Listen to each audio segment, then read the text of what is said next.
mesdames et messieurs, sur Top Info, l'actualité, fin d'ultimatum donné au groupe rebelle dans la partie est de la République démocratique du Congo. Est-ce qu'ils vont-ils respecter ou surtout Rwanda qui soutient les groupes rebelles M23 Nini et Koleka si s'avérait que les respects a communiqué sanctionnant les mini-sommets tenus le 23 novembre 2022 à Luanda. Puis l'insécurité dans la partie l'ouest de la République démocratique du Congo dans les grands bandondons.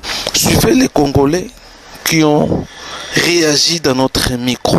J'aimerais dire que NASA satisfait parce que mon président était là, le chief, le garant de la nation, qui me représente, qui nous représente aussi. Tant où Yazawana, quand on va parler sur le piège, piéger qui? Est-ce qu'on peut piéger un sage? Félix est allé là-bas comme un sage, non pas comme un homme intelligent. Je l'ai dit. Dieu n'a jamais été intelligent, mais il est l'intelligence. Et Félix est là-bas comme pas un intelligent, mais comme celui qui a l'intelligence, qui est aussi intelligent. Et alors ça, la maramba. Pour vous parler d'opinion, je ne sais pas, l'opinion, ou bien opinion banale, parce que les Congolais ont une seule opinion. L'opinion congolaise, c'est l'opinion du chef de l'État. Parce que tout Congolais est derrière son chef. Sommet à Luanda, quand on dit que va cantonner M23, puisqu'il y a un méli-mélo, les gens, le M23 est composé d'un corps étranger et des corps congolais aussi. Parce qu'il y a quelqu'un qui s'est dit qu'il est congolais. Il sera cantonné où? Pas au Rwanda, il sera cantonné ici au Congo. Parce qu'on va identifier tous ceux-là qui sont étrangers sortiront pour aller dans leur pays, Ougandais, Tanzaniens, Rwandais, Somaliens et parce qu'il sait que Kabila avec le Rwanda, ça qui va mercenaires, parce que les M23 est composé même de mercenaires, ceux qui sont payés directement. À l'intérieur, il y a aussi des Congolais, parce que William se déclare congolais. Quand on va continuer, les étrangers vont les Congolais vont rester, mais ils ont des civils, non pas des militaires. Ils ne vont pas incorporer l'armée, non. Là, le président est resté catégorique. Pour quand on a armé, ils seront des civils, dans la vie civile. Si on veut qu'on a armé, ok, la formation, il doit qu'on soit formé. Il y a des colonels, le Canada maintenant. Et que William Massa rétend ça parce que c'est maintenant, il va rentrer l'Ikiri, donc civil. Après, ils ont mis la formation, quand on a pouvoir, ils ont mis la formation, sur la Kamina, sur la base habituelle, on a sa formation. Donc, ceux qui vont rester ici, les Congolais, vont rentrer dans la vie civile, les étrangers rentreront chez eux. De deux, maintenant on donne Ousmane. C'est que les gens. Par rapport à sommet à Luanda, le président va conduire dans Moutouké parce que tout le monde, je dirais les pays limitrophes, la Congo, nous avons dribblé Félix Ake. Félix te connaît bien. Allez, bah on vient. Tous ces chefs-là. Que ce soit du Soudan du Sud, du Soudan Nord, Congo, Brazzaville, Zambie, Gabon, plutôt Tanzanie, Rwanda, Burundi, Kenya, en bas ici, Namibie, Zambie et puis l'Angola, ils les connaissent. Nous avons dribblé à Zaki. Pourtant, il y a observé parce que même au Kenya, c'est eux qui ont demandé que le président il a refusé même le sommet. Il va insister à Grand Yaga. Parce que c'est un grand. Félix, c'est un grand. Ça, c'est Kagame et le sommet. Ousmane, Kagame n'est rien, c'est une mouche. C'est pas ce qu'il nous faut. Kagame, non, c'est un petit. On se prend en mode Kagame est à Félix. Il s'accroupit. Il connaît qu'il est devant son chef, le vieux, le crâne. Taïd. Kagame a de l'autre côté de Bossafé. Dans la vie, en tout, en connaissance, en profondeur, en longueur, en largeur, tout, dans la longueur, dans tout. Kagame n'est rien devant Félix. Il a des sommets, ils ont rassuré la sécurité dans la partie est. Il y a Si. Si. Un jeu. J'ai Félix Azar va jeter, il a frappé. Moi, je me fais de ma table au sol. Parce qu'il a frappé. Et le président va frapper dur. Il avait dit ceci. Soit la paix totale, soit la guerre totale. Olini paix totale. Olini guerre totale. Mais sache que celui qui veut la paix, c'est pas aussi la guerre. Il y a un autre pour parler de guerre. Nous sommes bloqués, nous sommes battants dans le monde. Et Rwanda va bien. Ousmane, là, je te dis une chose vraie. Même si le président Félix quitte le pouvoir aujourd'hui, le président qui entrera combattra toujours le Rwanda. Le Rwanda a une affaire avec le Congo jusqu'à la fin du monde. Vous savez le nombre de morts au Congo? Le Rwanda a une population de 15 millions d'habitants. Les morts au Congo atteignent maintenant 10 millions de morts. Si on fait la soustraction, 15 millions moins 10 millions, donc le Rwanda va rester avec 5 millions. Et que ceux qui Rwanda sont là, que le Congo tue aussi 10 millions de Rwandais, après tu sur la table, ça va se égal. Et au moins, que le Congo tire 90 millions, on va tirer à 5 millions. Et moi, là, ce que tu dis, la guerre. Vous savez qu'à une période, Kagame a gagné le Soudan et le général de la Rwanda. Même si on a dit, tout le monde la guerre dans le Congo. Parce que le Congo est de la Rwanda. La guerre du Rwanda, si on doit seulement au Congo, même l'arme blanche, le Congo va entrer au Rwanda. Avec même l'arme blanche, ou machette est sur le côté de la Rwanda. Et puis, quand on va ici. Mais si on va tirer l'arme à feu, Maratro, K-Est, Domara, moi, Nord, Kivu, la Sud, Kivu, Imen. Pour dire, je demande aux Rwandais, position la bilo, bon la moutouana, la malem, avant que les Congos s'énervent. Parce que les Congolais vont aussi s'énerver. Puisque nous sommes, Ousmane, quand on voit l'Est, n'oubliez pas que nous sommes aussi menacés à l'Ouest. Il y a une affaire qui se passe d'abord dans le aventure. À Komankuro, et Fumunzal, les Rwandais sont là-bas, ils tuent nos frères Teke. J'ai un rapport, on a tué un chef Teke le samedi. Il s'appelle Ekunde, na Komankuro, décapité. Et bien enterré Moutouna Sema Kololikolo. Le Rwandais. Son frère Jackson a aussi été décapité. Et on a enlevé Modizo, Alexis, Likibo et Edmond. Sont enlevés. Pourquoi Babomi Ekunde Ekunde a été tué parce que Ekunde avait sauvé les Yaka. Abiseki Bayaka na Mboka Abengi Komankuro. Parce que mais ceux qui me connaissent parce que maintenant les Yaka qui étaient partis sont venus tuer Ekunde qui a sauvé leur frère Yaka, accompagné par des Rwandais. Je dis des Rwandais avec des armes à feu. Parce que c'est d'abord que la Fumunzal. Quand on se met le soleil à est, ouest, les gens connaissent le territoire de ce bas. C'est vers les Batégués. Les Rwandais siègent la Fumunzal et siègent dans Yakawan. Et dans ce moment, Batégué va implanter un village. C'est bizarre. Depuis quand les Congolais sur le boulot. J'ai dit l'histoire de l'Est. On nous trique un peu à l'Est, mais on fait encore des choses ici à l'Ouest. Vers le Bandung. La paix est certaine en République démocratique. Na Congo, la paix est certaine. Pas incertaine, mais certaine. Mais avec Félix. Parce que les gens.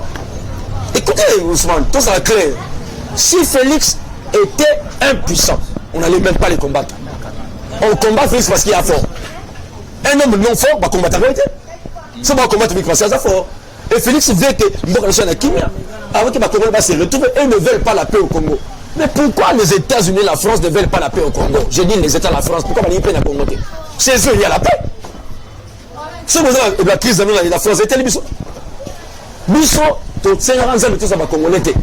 Mais notre hymne nous dit une chose. Debout Congolais, unis par les sorts. Les sorts au Congolais, nous avons des Congolais. Et à part le Congolais, ils doivent donner cette terre congolaise avec ses sol et sous-sol. Tous les minéraux, nous appelons ça dans notre terre. Mais pourquoi vous nous haïssez par rapport aux minéraux? Le lika va minérer dans ce bolivien. Ceux qui minèrent, bolivien, ils minéraux, ils ont iranium pour que ça va bloquer ma case. Il y a pétrole, ils ont fait les groupes Bolloré ici, il y a pétrole là-bas. Même l'Angola, même la Zambie. Ce ne sont pas des pays frères, ce sont des pays ennemis. Zambie, dans l'Est, on vole nos minéraux. Et chose curieuse, lorsque vous irez à l'Est, au telle place ma frontière est Souka, là aussi les minéraux s'arrêtent. C'est ça ce que Dieu a fait au Congo. Et on nous hait par rapport à nos minéraux. Et Félix est haï par rapport à nous. À ce moment-là, on a dit que sous-sol, tout le sol, bilanganam, tout ce qu'on a mabélé, tout ce qu'on a mabélé, tout ce qu'on a bilanganam. Vous connaissez l'histoire même quand nous avons fait Kabila avec et consort, la terre de la période de Kabila. L'histoire de Bukamalon, tu vois, c'est Bukamalon, c'est la Massang, le Massang, Ousmane, le moment là, ça Massang, bâti pipeline. Oui, pipeline. Les gros babagros, tu veux, il y a rapport à Massang, il y a rapport à gaz. C'est que dans la Massang, il y avait du gaz. Mais bon, il y a du gaz. Vous êtes au Cameroun, nous commençons à monter dans le français, alors j'ai planté le maïs à Bandundu, mais j'ai récolté une maison à l'est. Donc, Matana Paul alona kama sango na balulu et quand ça m'a belle économie université na est na lukaka matière wana zongo tso na zongo te minéraux na on faut engrais wana o lo na biloko nga fona la biloko jaze be bala na buma pa papa na ngai merci de konangai pona motuna na yo ya liboso na pesi longonya na mokonzi ya mboka pamba te na comprendre que a changer position na été position na ezali lolenge a talisaki yango été ma main tendue n'est pas une faiblesse, encore moins une compromission. Alors alobaki que soki dialogue ekozala ezala dialogue oyo ekosala ke ba groupe armé bazala désarmé bazala cantonné ba identifier bango ba étranger bazonga bana mboka bakota na vie civile yango nde communiqué final est sanctionné. J'ai compris que le chef de l'État est resté lui-même na kati ya décision na ye. C'est là où je veux vraiment pas commenter vraiment mingi parce que mon démoni que non to signé to yokani balobaka dialogue te to kei Rwanda to sololi communiqué final ebimi to yokani et que M23 ba libérer bamboka nyonso tu o bango ba okipaki bakende ko se cantonner na village moko ezali pene ya Rwanda kuna nde bakoyeba ko identifier bango ba o ya Rwanda bakende na Rwanda oyo ya mboka bako identifier bango batina bango na vie civile et tout monde moni yango alors ce qui est salamité et que FARDC ezui et rôle na yango pona ko défendre territoire baloba na biso te ke dialogue les choses parce que oyo bango balobaki yango nde to uti ba résolution yango wana tozotala na 48 heures ezal exécuté na sima 24 heures oui etikala na 24 heures na sima na yango ndenge na lobaki une fois devant micro na yo soki tosilani na ba Rwanda et na ba groupe na M23 tokoya kotala lolenge nini yango tokosolo na monsieur Kagame pona koyeba nini ya correlancer ba relation na biso bilatérale mais tozolingana no totala par rapport ya accord oyo signame ya communiqué final oyo soki azali nanu Kagame oyo ya violaka to akomi Kagame ya sikawa ko exécuter ti ya ko retirer bato na ye na kati ya RDC. Donc nous sommes à l'observance. Communiquer on a vu la faiblesse, il y a un vaincu, un vainqueur. Non, un vaincu, un vainquant, kuna biso tokendela ki kuna te. Je vois ici le chef de l'État est clair. Bakamata ba groupe armé nyoso ba libérer ba territoire o ba okipaki, bazala cantonné. Quelque part ba identifier ba élément bazonga ba nenya M23 bazonga na ba pays na bango ba o ya biso ya bana mboka bakota na kati ya vie civile. Un vaincu, un vainqueur, ceux qui tolingi to sur la malam to garantir ba relation bilatérale, to ko parler en termes un vaincu, un vainqueur. Voilà, au moins na sens on a to ko comprendre parce que ici nous devons sauvegarder nos relations en tant que le pays voisin, mais nous devons passer ces relations, il faut passer par le respect réciproque de nos souverainetés, de nos constitutions et de nos peuples. En dehors de ça, en tout cas, nous n'accepterons pas. Certaines opinions pensent vraiment, peut-être qu'il y a la communauté internationale, l'Union africaine, va piéger Félix Tshisekedi. Pourquoi Félix Tshisekedi peut accepter cantonnage et ça la Katia Congo par rapport à la position de la il faut pas mais nous avons lu quelque part que c'est Rwanda va soutenir Mambazonga mais Mambazaba na mboka ba otikalika na position na mais moi na mboka oyo a trahi mboka na ye oyo abomi bandeko na ye oyo akoti en collision avec les criminels pour ba piller richesse en mboka na ye ya kanisi soka lobby azali mona mboka nde aza innocent Willy Ngoma soka kanisi lobby aza mona mboka nde aza innocent il est M23 à cause la parmi ba oyo soki aza mona mboka ya solo so ba constater que aza mona mboka akokota na vie civile makambo akota na armée ezali te bapaya il faut bakende c'est ça Mais une chose aussi, parce que non, j'ai parlé par rapport à l'UDPS, le parti. Je suis membre de l'UDPS. La chose qui se passe à l'UDPS, c'est le manque de respect de texte et manque de respect même il y a hiérarchie. Monsieur Augustin Kabouya doit se soumettre à la hiérarchie. Augustin Kabouya, ce n'est pas lui le président de l'UDPS, non. Augustin Kabouya n'est pas aussi le secrétaire général de l'UDPS. Je vous dis non. C'est un monsieur qu'on a laissé pour qu'il donne les rapports. On attendait les rapports. Il y a hier, la gérance de Jean Makaboun. Il n'a pas fait. Il y a hier mon repère à Sayangote. Parce que lui-même, après Jean Makaboun, il est resté au parti. Qu'est-ce qu'il a fait au parti? Rien. Tant la CDP, la commission, il ne veut pas venir donner les rapports. Maintenant, le vieux qui est le président de la CDP. Parce que par rapport à autre langue, parce que l'article 26 appartient au bout. Lorsque le président est mort, lorsqu'il y a mort, démission, ou le président est par interdiction des excès de pouvoir, parce que Félix est interdit parce qu'il a l'incompatibilité, il est président de la République. Le parti sera dirigé donc par un directoire composé de président de la CDP, secrétaire général du parti et président de la CED. Mais au niveau du secrétariat du parti, même son talitan va jamais mais Kabouya, est-ce qu'il pouvait être secrétaire général du parti? Non, la préséance, ce n'était pas le Kabouya qui suivait Jean Makaboun. Ce n'était pas lui. Nandé ka mystique a fumé comme un et puis ailleurs, Ousmane, bilan de la vie, sont aux opportunités, ça la bien go. On profite de l'opportunité de s'améliorer. Alors, c'est ça, il n'a jamais été intelligent, ni sage, ni compétent, il est incompétent, les compétences notoires. Oh, Moutou est savoir la montée, alors réfléchir à l'été. C'est là, Moutou a dit que c'est la montée, donc la montée.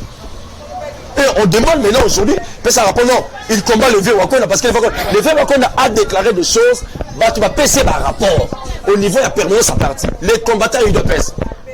Chose curieuse, nous sommes tous combattants UDPS. Comment ils ont compris tout le monde sont au Zeragabango, 50 $ à la fin du mois, 100 $, au soir bango, force du progrès, au soir petit mot, au tchar bamba likonda, même dans le parlement. Il y a des parlements ici, bah, j'allais l'oral. Nous devons y AK-47. Mais dans ce qui y est, à ça AK-47 en 2022. On a le mois de mars.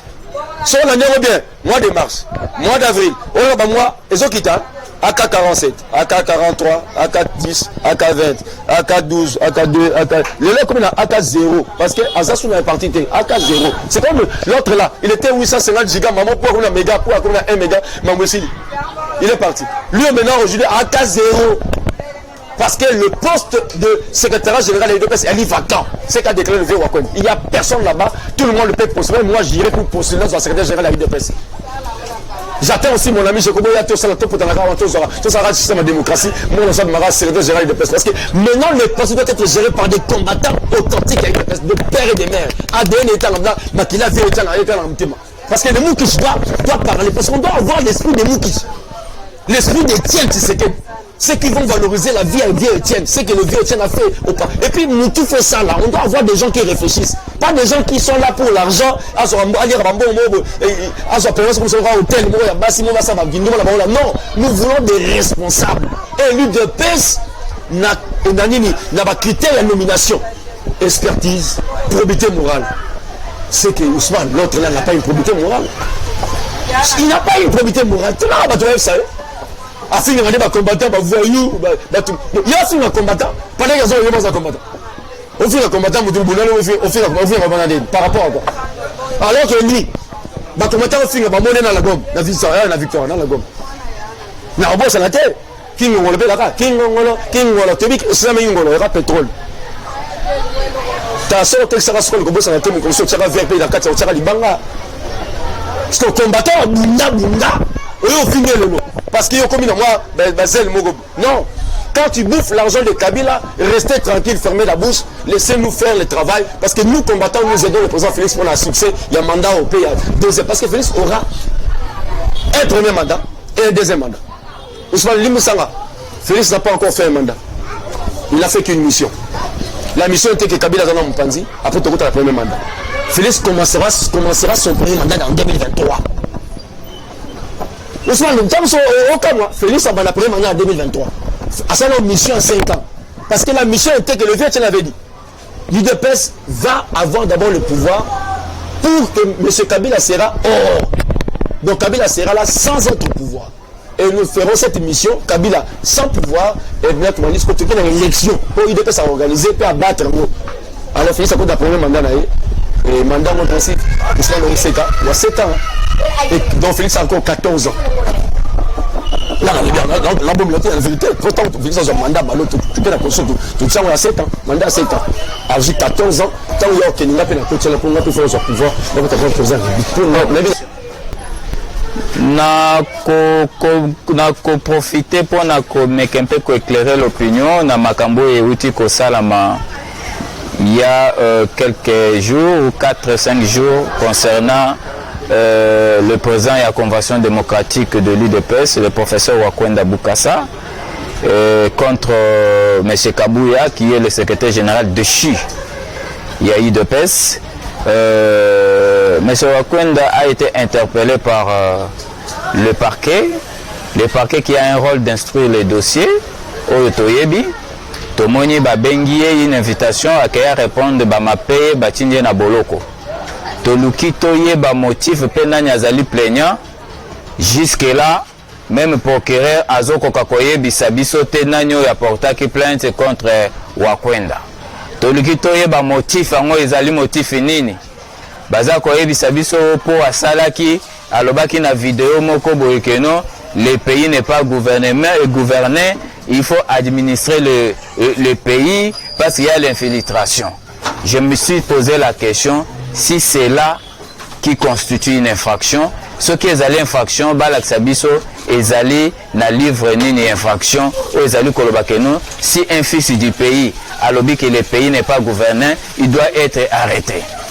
Sinon, il faut le procureur arrêter Batunion surtout baza koleka bazo critiquer gestion ya Félix Tshisekedi Tshilombo.